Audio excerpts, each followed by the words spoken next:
Hello, Revere, and welcome to our Revere Veterans and Community Show. Today we have a special guest, a real special guest. His name is Len Sandler. Welcome to our show, Len. It's an honor and a pleasure to have you. You're delighted. not only a veteran, you're a great author. You wrote a book about a Medal of Honor recipient. His name is Jared C. Monti. Why don't you tell us about it? And I assume you're going to be showing us a video, so just briefly I am introduce indeed. it. Paul Monti, Jared's father, and I met when we were 9 years old.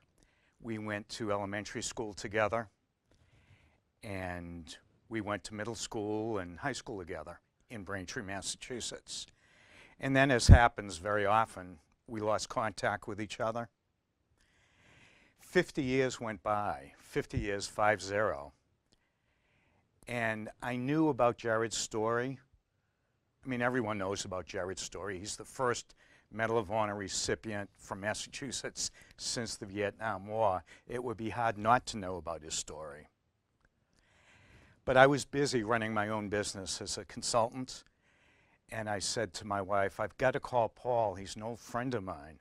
I'm going to do it. I'm going to call him tomorrow, and tomorrow, and tomorrow, and you know how it goes, Morris. Tomorrow never came. Right. And then one day I said, you know, I've got to do this. I'm going to call Paul. I'm ready. I'm going to see if I can renew our old friendship, and I'm going to offer Paul a deal.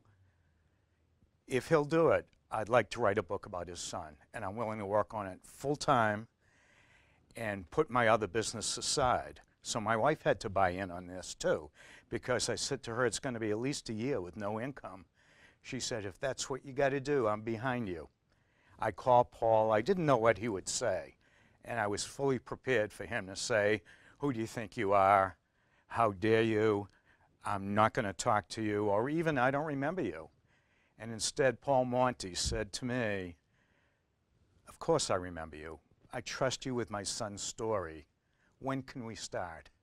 And that's how we renewed our friendship. We picked up right where we left off 50 years ago. You have a video coming up. Would you just tell us a little about that?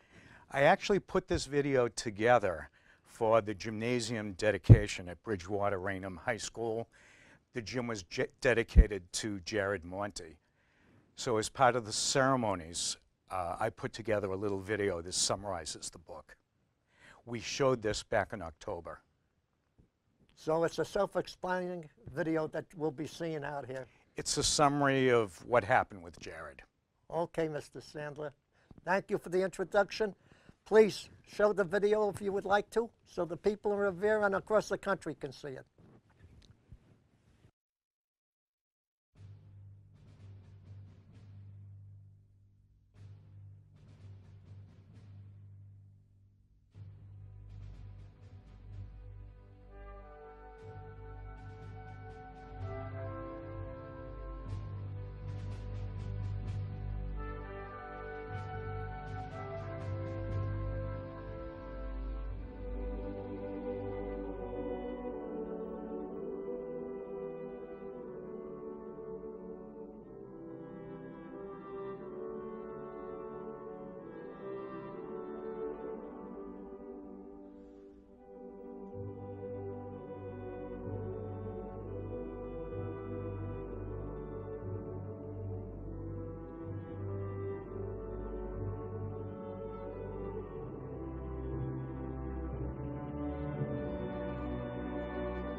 tell me that he did two things. He said the Our Father, made peace with his Lord, and then he said, tell my family I love them, and he passed. He followed the soldier's creed to the letter. Trying to save Bradbury was the right thing to do. Not letting Cunningham go save him was the right thing to do. That's all there was. It was the right thing to do, and that's the way Jared was. Sorry I haven't seen you in a while. I knew Jared was a wonderful kid. I knew that he was humble. I knew that he liked to help people. Sweet home. But I never realized the magnitude of it, ever, until all these people called me or emailed me or talked to me on the phone or at his funeral.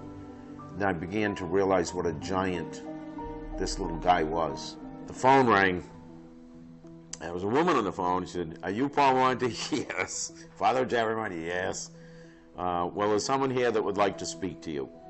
And she handed the phone to the president, and he said, hello, Mr. Monti. The nation is very proud of your son, and I'm very proud of your son, and I know that you're very proud of your son. And I said, yes, sir, I am. And he said, well, I want to inform you that your son has been cleared by the Secretary of the Army and the Secretary of Defense to receive the Medal of Honor. I have that tremendous feeling of pride, but I still can't get over not having my son, because I would give all of this up, all of it, everything, just to have him back, just to be able to hug him one more time.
It was written long ago that the bravest are surely those who have the clearest vision of what is before them, glory and danger alike, and yet, notwithstanding, go out to meet it.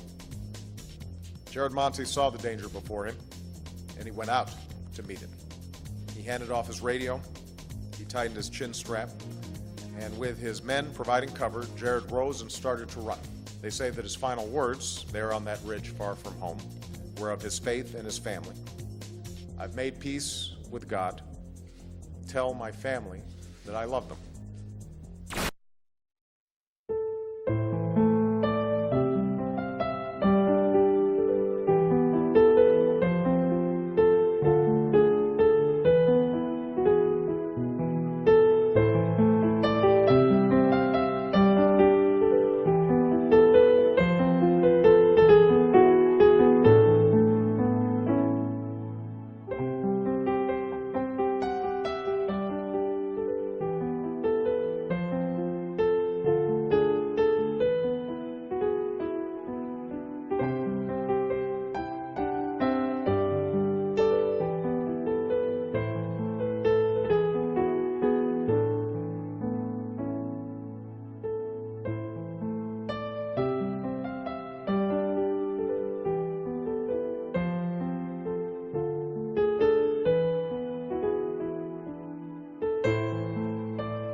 to be humble, to be kind.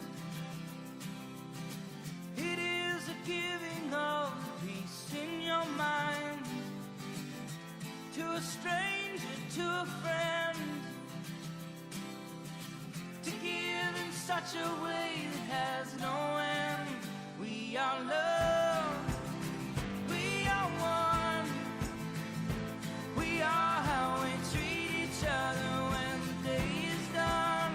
We are peace, we are war, we are how we treat each other and nothing more. And to be bold, to be brave, it is the thinking that the heart can still be saved. And the darkness can come quick, the dangers in the anger and in the hanging on to it.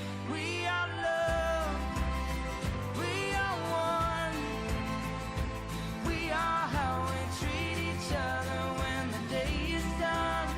We are peace, we are war, we are how we treat each other, nothing more. And tell me what it is that you see, a world that's full of endless possibilities. And heroes don't look like they used to, they look like you do.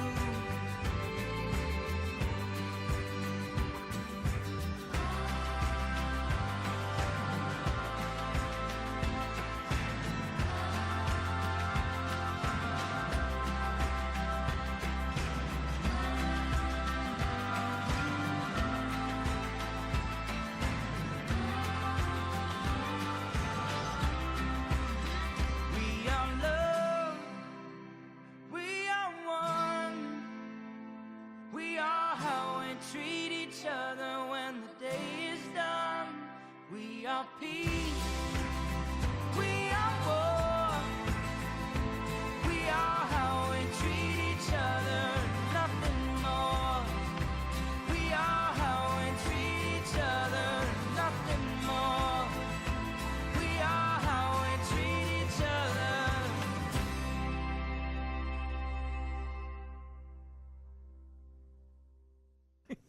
Just like I want to say that was a fabulous, fabulous piece of information video that you put on there for us, and I hope everybody across the country saw that. Now, I got to start with a bunch of questions that we went over before we started the show.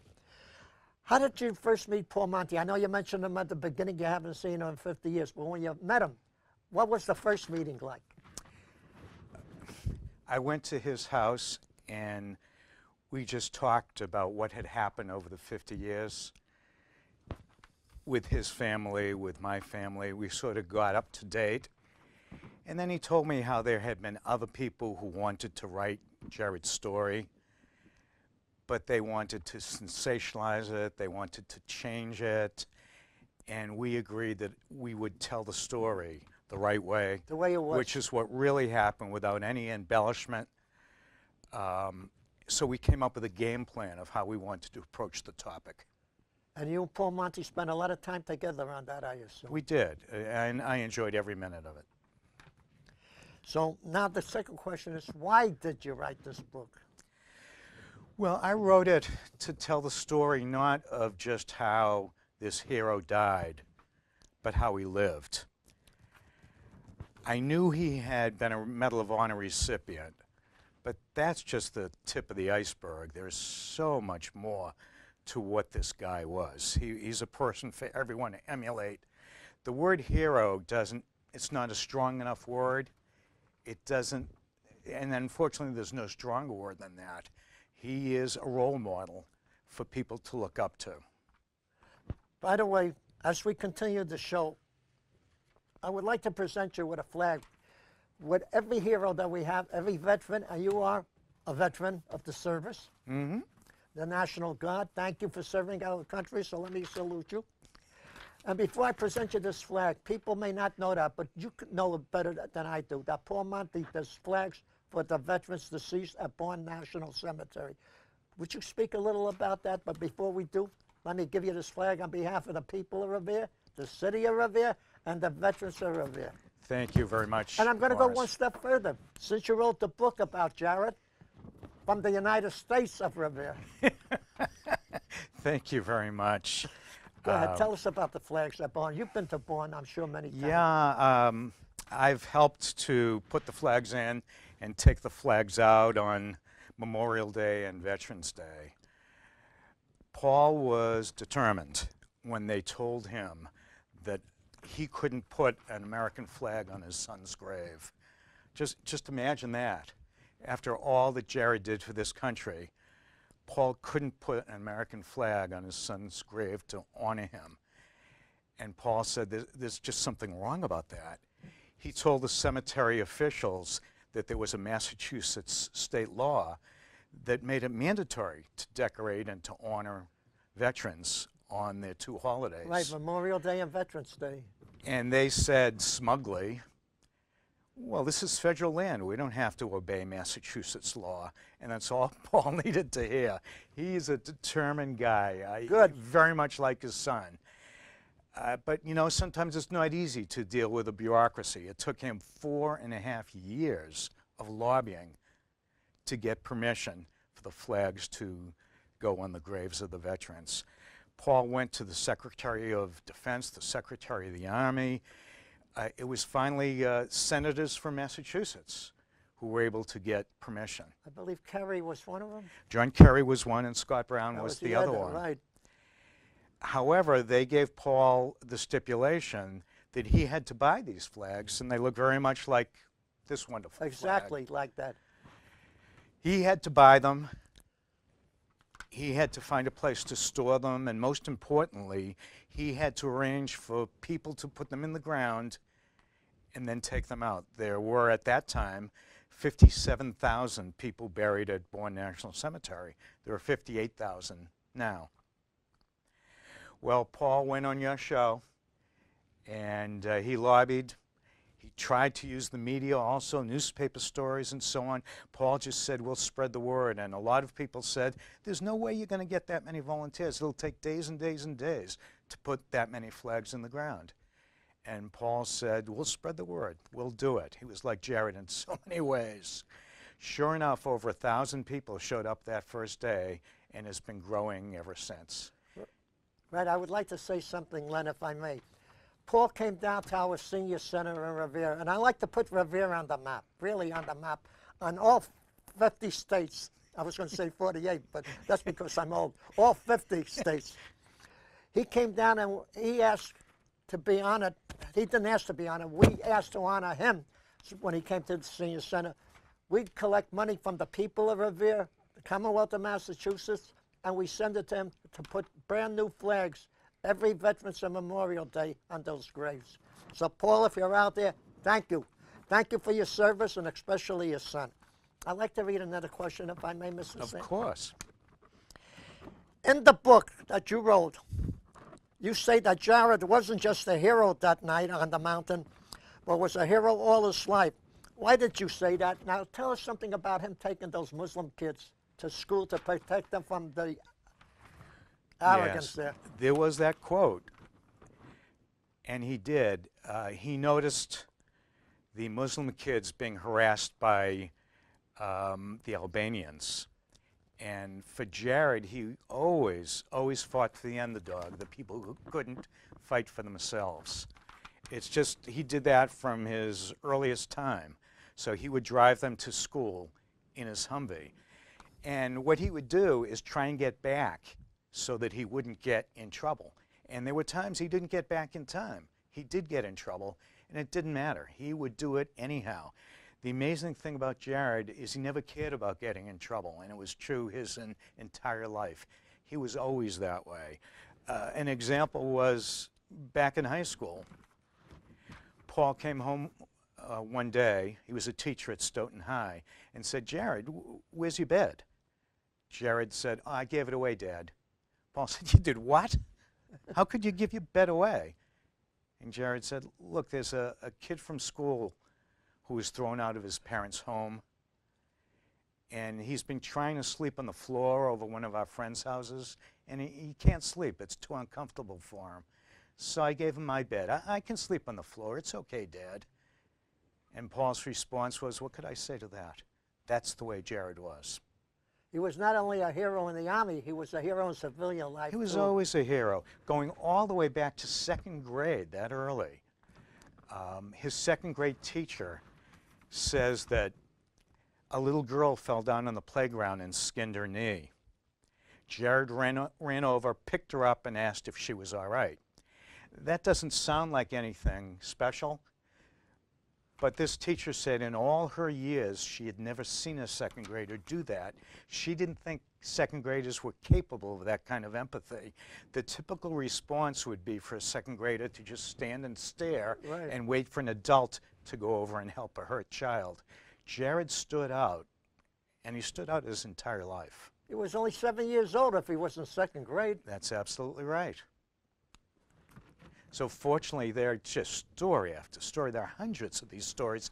They're all consistent, Morris. He just wasn't a wonderful person in the military. He was a wonderful person. Period. Period. Right. Now, where did the title, this I got to ask you, you could have made a million titles, but bet. you picked the one, I'll see on a high ground. Where did that come from? Jared was a forward observer. Forward observers climb mountains. Afghanistan has some pretty serious mountains. That's where he got killed too. Among the world's tallest mountains. And their job is to observe the enemy. Now, in old-fashioned warfare, forward observers would often go behind enemy lines. It's one of the military's most dangerous and important jobs. In a place like Afghanistan, though, or Iraq, there are no enemy lines. The whole country is behind enemy lines. So Jared would go into an area filled with insurgents.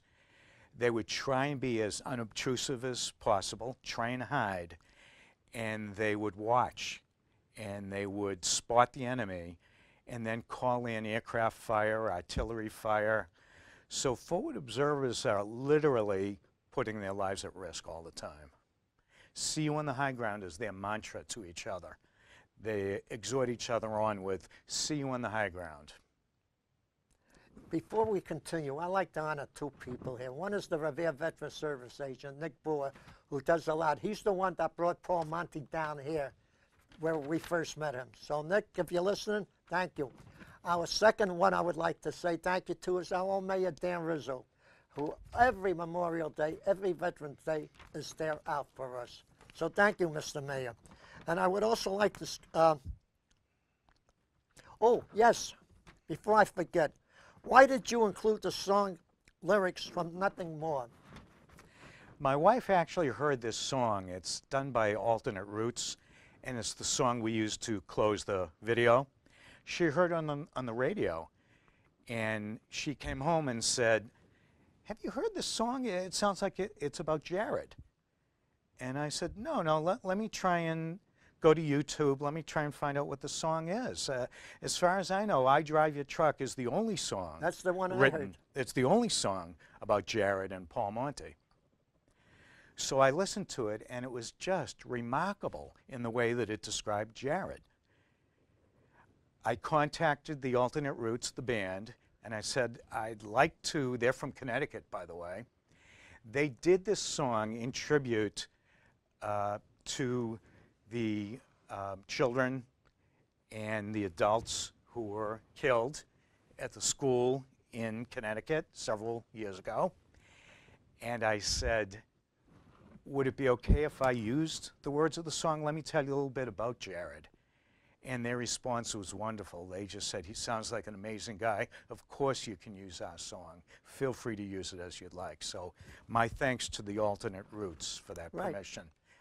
By the way, Len, the song, I Drive Your Truck, if my memory is correct, was the #1 song in 2013, I believe? 2013, it was #1. It won the CMA Award as Song of the Year in 2013. and the ACM Award in 2014. Also won the Golden Boot Award as Song of the Year. So it's been tremendously successful. People haven't heard it, they should tune on it. Those two songs, Nothing More and I Drive Your Truck. Nothing More, Alternate Roots, and I Drive Your Truck. Lee Brice. Right. Thank you, Len. I couldn't think of the author, but I mean the artist, but thank you. What was the biggest surprise you got in talking to those who served with Jared? Now, you spoke to a lot of people that were in the same outfit with him. Tell us some of their stories. Just amazing stories about Jared. Some of them small stories, some of them pretty big. Many people who would say, he changed my life. I'm a better person because of him. I'll always remember him. Some were just small deeds of kindness where he went out of his way to do things he didn't have to do for people. For example, Randy Robinson told me how he was having anxiety about going to Afghanistan and being in combat. Understandable. I mean, who wouldn't? But it was really, really serious. He was getting sick. He was drinking heavily. He became addicted to drugs, and Jared took him under his wing.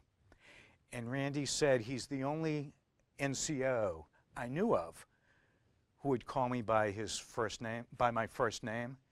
And he said it was just a sign of friendship. I mean, if we were with other people, he'd use PFC Robinson, but if we were alone, he'd always call me Randy.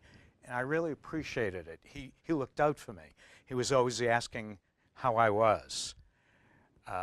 Well, unfortunately, I was in a rollover, and Jared was also in the vehicle. And Randy suffered terrible injuries. Jared had to pull him out of the Humvee. He was paralyzed at first. He suffered herniated discs, I mean, just injury after injury after injury, to the extent where he was discharged from the Army. He's on permanent disability now. He has 5 young kids, 5. He requires the use of a full-time nurse. He walks with a cane. He has a leg brace. And you might think this guy is miserable, and what does he say? He says, every day I try and make Jared proud of me. Every day I remember my friend, and I try and live up to what he was. And what Randy does is he counsels returning veterans. He said to me, especially those who are suicidal, those who've come back from Iraq and Afghanistan and are really having trouble. I've talked down some suicidal vets. I've helped them survive, and that just fills me with joy. He said, I do that for Jared, and I'm the luckiest guy because I get the best job in the world. I get to stay home with my kids. Imagine that. And this guy's on permanent disability. He just turned 30, Morris. 30. He just turned 30? 30-year-old with 5 young kids. He can't ever work. He can barely walk. He requires a full-time nurse because of his medical problems. And he said he's the luckiest guy in the world. He's lucky, he says, because he knew Jared, and Jared's inspired him. Again, story after story, just like that. Amazing. The sad story that I read and heard on the news and watched on TV was the one about the one that Jared went after to save, Brian Bradbury. Tell us something about, now, he was warned not to go out there while Bradbury was lying there because of the heavy firing that was going on. Yes. But the Americans weren't too bright because they were dropping supplies and giving the location where they were, right? Exactly. That's precisely what happened. So why don't you tell us about that? All right.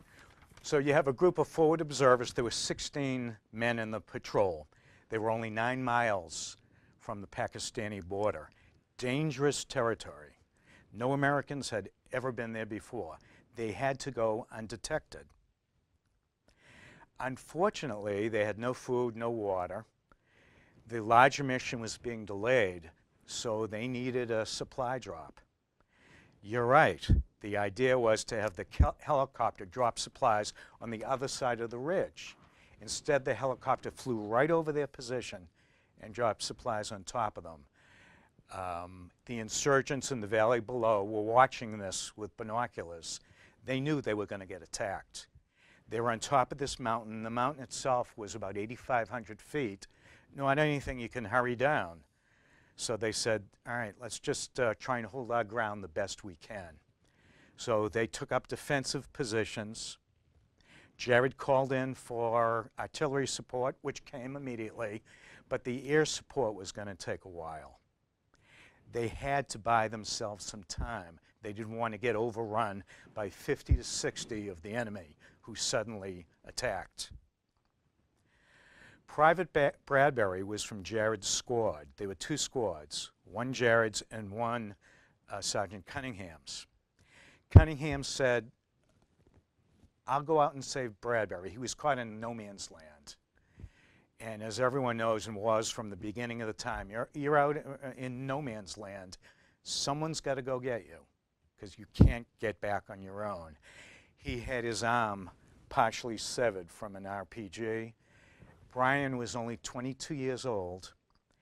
He was incredibly heroic. Despite losing an arm, he continued to fire his automatic weapon with the other arm until his ammunition ran out. Then he was left in the kill zone. It was just a matter of time. So Cunningham said, I'll go get him. I'll bring him back. And Jared said, no, Chris, he's from my squad. I'll get him. Jared tried once. He ran into a torrent of machine gun fire. He had to turn back. He was close. He was only about 3 feet from Bradbury. Wow. Agonizingly close. He had to turn back. Jared was never the kind of kid who would stop. He tried a second time. Cunningham said to me, you know, it's expected you would go out once to try and save somebody. To go out twice is unheard of. Jared went out 3 times. Cunningham said, if you go out 3 times, either you're going to get him or you're not coming back. Jared knew he wasn't going to be able to come back. He went out anyhow. He was hit by an RPG. He said the Lord's Prayer, and then he succumbed to his injuries. He bled out. The soldiers told me, even as he was bleeding out, he was still in the fight. He was saying, they're flanking left. I mean, talk about heroism. And no one could believe that Jared had been killed. He had so many close calls. He was an iconic figure. Word was out that he was absolutely invincible. It was just a shock to those soldiers. Chris Grzycki was the one who called in Jared's death. He said he had to keep repeating Jared's name because they didn't believe he could have been killed. He said they asked him 5 times for the name and Jared's serial number. They couldn't believe such an iconic guy had died. Len, I got to say one thing in there. You're going to be coming to our senior center on February the 26th at 10 a.m. at our senior center, which is located at 25 Winthrop Avenue, Revere. I wish a lot of people who would like to either get the book or hear you speak about Jared would come down to our senior center. I myself go there, and let me tell you, it's the best place to ever go. And we have some great people coming there, and you're going to be one of the great, great ones. Morris, I want to present you with Oh. a copy of the book. And I'd like to read the inscription, Please if it's do. okay with you. It says, to Morris, a man who has done so much for veterans and seniors. God bless you. Thank you, thank you, thank you. And God bless you too, Len. Thank you. Let's see you on the high ground, the Cherokee Monti Story. And to Mr. Monti, Paul, if you're listening, thank you for introducing me to Mr. Len Sandler. Thank you. Okay, we have about 11 minutes. I got to take about 4 minutes, yours truly, so we're going to do this. What's your favorite quote about Jared, Monti? There are so many. I'll give you certainly one of my favorites is his friend Chris Costa, who said, I lost my best friend, but the world gained a hero. Chris also told me,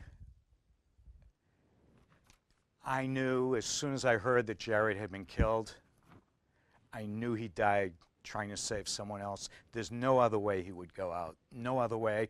I knew it. I was absolutely sure of it. He had to die a hero. He was the bravest man I've ever known or ever heard of. Now I got to ask you, what were some of the most meaningful stories you were told about Jared? You spoke about a lot of them. Any more that we would like to hear? Yeah, again, there's so many. A lot of them no one knew about Morris. No one knew. For example, even his parents didn't know. There was a Christmas in Raynham. There was a single mother with 3 small kids who couldn't afford a Christmas tree of her own. Well, what Jerry did was cut down the spruce tree in front of his family's house. And he at first they said, "Jerry, what'd you do? Why'd you do that?" He said, "Well, you know, the guys and I just want to have our own Christmas." What he really did was take that tree over the single mother's house, decorate it, buy presents for the kids, make them Christmas dinner, and he never told his parents about it. That's the kind of... It's the kind of guy he was. He won the New England weightlifting championship when he was 17 years old. And he wasn't that tall either. He was... 5 foot 4 inches. He was a little guy. His father drove him to the competition in Weymouth, and Paul said to him, "Do you want me to stay, Jared?" And Jared said, "No, I'll get a ride home with someone else. Don't worry about it." Well, Jared came home, and Paul said, "How did it go?" And Jared said, "Fine." That's all he said about the competition. Later, Paul found a 3-foot trophy under his bed. He had won the New England championship, never told anyone about it. That's how modest he was. I gotta say that. He may have been only 5'4", but he was a mountain of goodness. He was a mountain of a person, no question about it. You bet. He was a real hero. I mean, Morris, some of those other Medal of Honor recipients, Charles Lindbergh, Yep. Teddy Roosevelt, Douglas MacArthur. I mean, wow. Jared is up there with him. He's a Medal of Honor recipient. His name will live forever, just like theirs. I would like to talk about Mr. Paul Monti. I met him just recently when we went down to Bourne to put the flags on. He had an accident. Can you tell us a little about it? Because he was walking with 2 canes. Yeah, he had a very serious accident on October 4th of last year. So there's about 3 months now. One of Paul's hobbies is he's a mineralogist, so he climbs and finds minerals and gems. He was in Acushnet, Mass, and a boulder fell down. There was an avalanche. Oh. And a boulder fell right on top of him. It's estimated that it was at least 1,000 pounds. He broke 5 bones in his pelvis. He broke a vertebrae. He broke his thumb. He had contusions and lacerations all across his body. Paul's a tough guy, just like his son. How's he doing now, by the way, Len? Not so well. And I say to him, "Paul, you're not a kid anymore."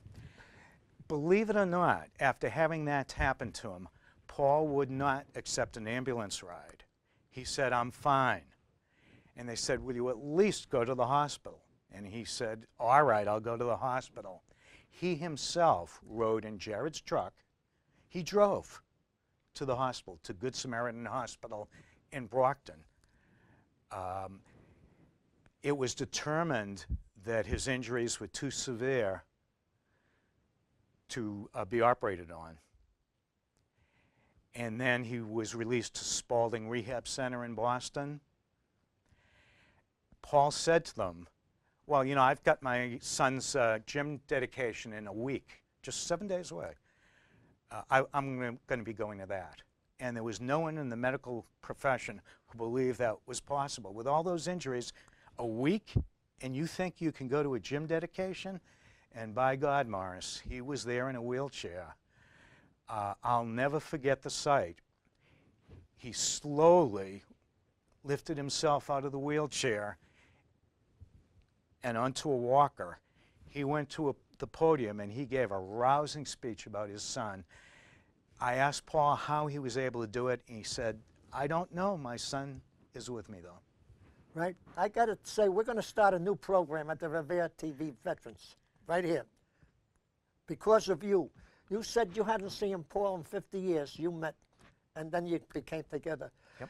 We're going to do this for every veteran in Revere. Every veteran, if you have a friend that you haven't seen while you were in the service, whether you're in World War II, Korea, Vietnam, Afghanistan, Gulf War I, and you would like to make contact, fax his name in, what outfit you were in, at reveretv.org.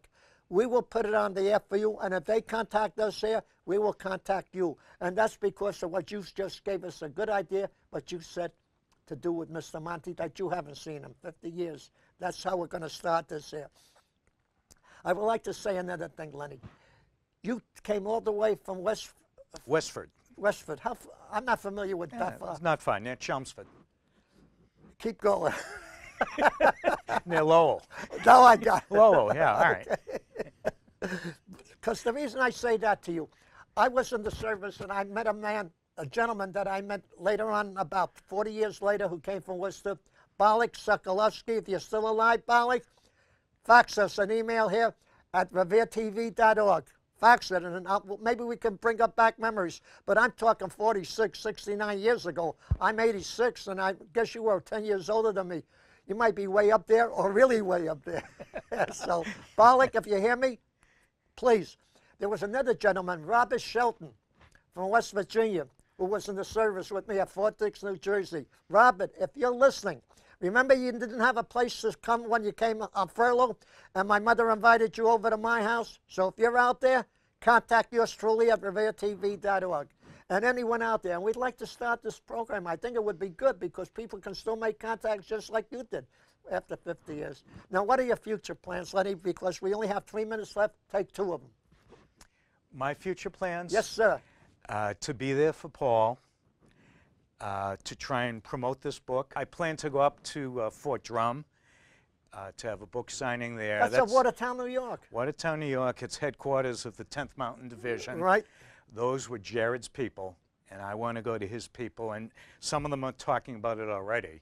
I know I want to go to Fort Bragg. He was in the 82nd Airborne, and whoever else will have me. I worked in Watertown, and let me tell you, if they think it's cold in New England, it's twice as cold up there. When I was there, it was 40 degrees below zero. They say there's only 2 seasons in the Watertown area, winter and 4th of July. That's it? That's it? By the way, real quick, do you have any kids, Lenny? I have 4 wonderful kids and 2 grandchildren. Let's hear their names quick. Okay. Laurie, Melinda, Scott, and Craig. And the grandchildren are Louisa and Elizabeth. And my wife is Marilyn. I can't leave her out. Okay. And how many years have you been married? We've been married 28 years. God bless you. And I do mean God bless you, seriously, Lenny. I want to tell you, I'm going to have to close now, but I want to say I want to thank you for spending an hour with us at Revere TV. I'm looking forward to seeing you at the Senior Center for that book, The High Ground. The author is right here, and he'll be talking to you and signing books for you at the Senior Center. Am I correct? I look forward to it. You Right, bet. and we look forward to having you. God bless all our troops, our great country, the United States of America, and thank you out there for listening. And Lenny, thank you again for taking the time to come out. And since you were in the National Guard, let me salute you for your service from a World War II vet. Thank you. Thank you.